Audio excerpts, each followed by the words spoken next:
بہت عرصہ پہلے کی بات ہے۔ ایک گھنا جنگل تھا جہاں پر ہر طرف ہریالی تھی، پرندے چہچہاتے تھے اور جانور سکون سے رہتے تھے۔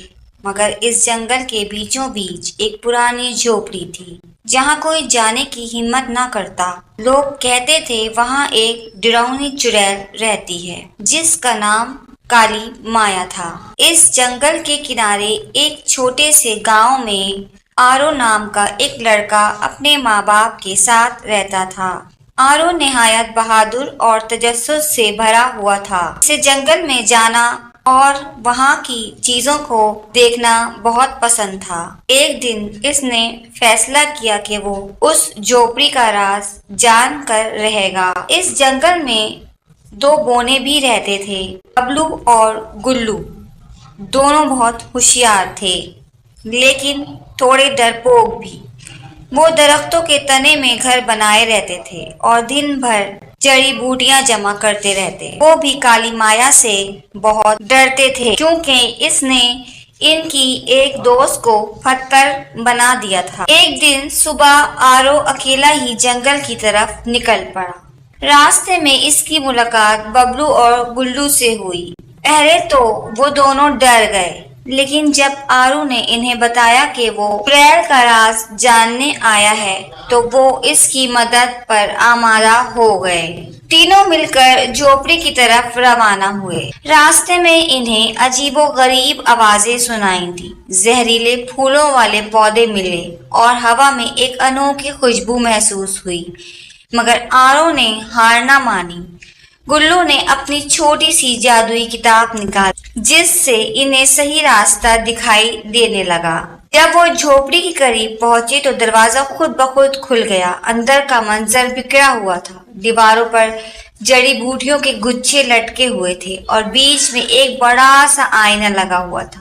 اچانک بھیانک قہقہا سنائی دیا، "تم سب یہاں کیوں آئے ہو؟"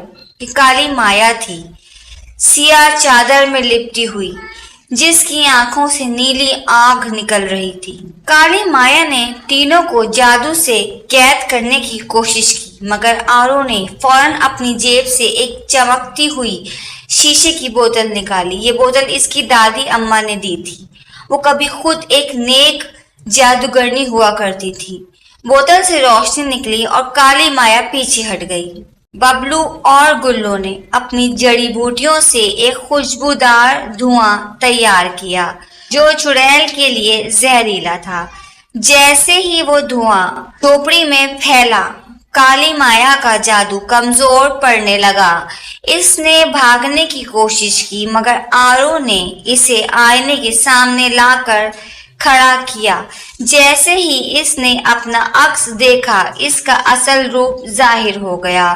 وہ ایک غمزدہ اور تنہا عورت تھی جو خوفزدہ ہو کر چڑیل بن گئی۔ آرو نے نرمی سے پوچھا، "تم اتنی ڈراؤنی کیوں ہو؟"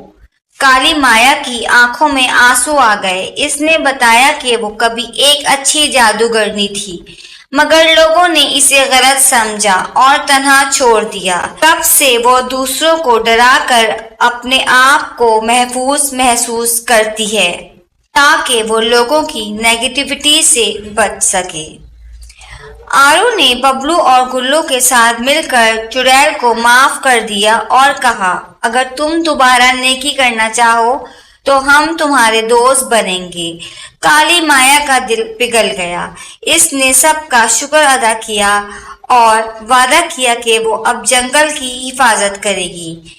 اس دن کے بعد وہ جھوپڑی جڑی بوٹیوں کا ایک مرکز بن گئی جہاں سب لوگ اور جانور علاج کے لیے آتے۔ آرو، ببلو اور گلو کو جنگل کا محافظ کہا جانے لگا۔ کبھی کبھی جو چیز بری لگتی ہے وہ اندر سے اچھی بھی ہو سکتی ہے، بس ضرورت ہے سمجھداری اور ہمت کی۔